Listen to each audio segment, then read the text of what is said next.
arriver que quand on ouvre les dossiers d'images, on n'ait pas les images comme les a sur nos documents, mais qu'on ait comme ça une liste de fichiers ou de dossiers.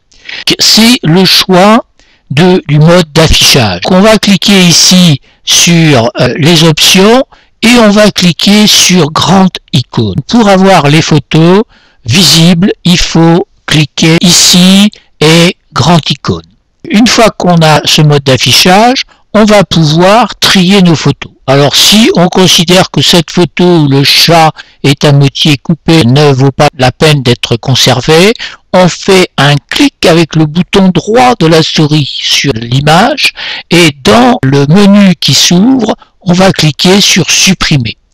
Et à ce moment, l'ordinateur nous demande confirmation de bien envoyer cette photo-là à la corbeille et on dit oui, si on est décidé à l'envoyer à la corbeille.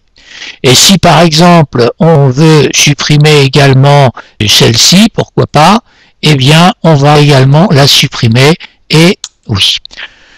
Alors, ce qu'il faut savoir, c'est que pour le moment, ces photos sont parties dans la corbeille, mais ne sont pas encore totalement disparues. On ouvre la corbeille, donc ici un double clic sur corbeille, et on va ouvrir la corbeille. On la met en face de l'écran, et à ce moment-là, on va retrouver nos photos dans la corbeille. Donc si on fait un clic droit sur la photo qu'on vient d'envoyer dans la corbeille, on peut cliquer restaurer et si on ferme la corbeille, on se rend compte que notre chat est revenu, notre photo de chat est revenue à sa place dans le dossier.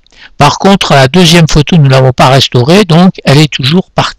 Supprimer une photo, tant qu'on n'a pas vidé la corbeille, il faut savoir donc que dans le dossier corbeille, vous avez une commande ici, vider corbeille, et si vous cliquez là-dessus, alors là, toutes les photos qui sont ici vont être définitivement disparues.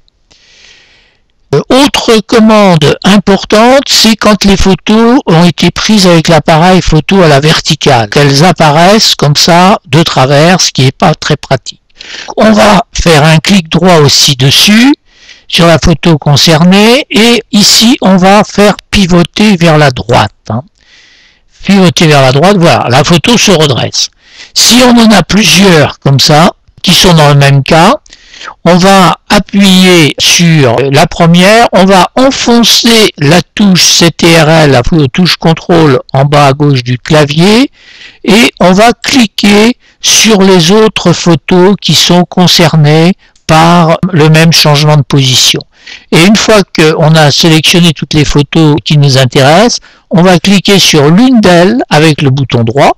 On a relâché la touche CTRL, on clique avec le bouton droit sur l'une d'elles et on fait de nouveau pivoter vers la droite, puisqu'ici c'est pivoter vers la droite, ça pourrait être vers la gauche, et toutes les photos concernées se redressent. Donc c'est à vous maintenant de réaliser ces opérations-là, trier les photos floues ou inintéressantes, et puis redresser celles, s'il y en a, qui ont été prises avec l'appareil à la verticale, dans un sens ou dans l'autre. Ça va pas toujours forcément être à droite, ça peut être à gauche, mais c'est à vous de voir.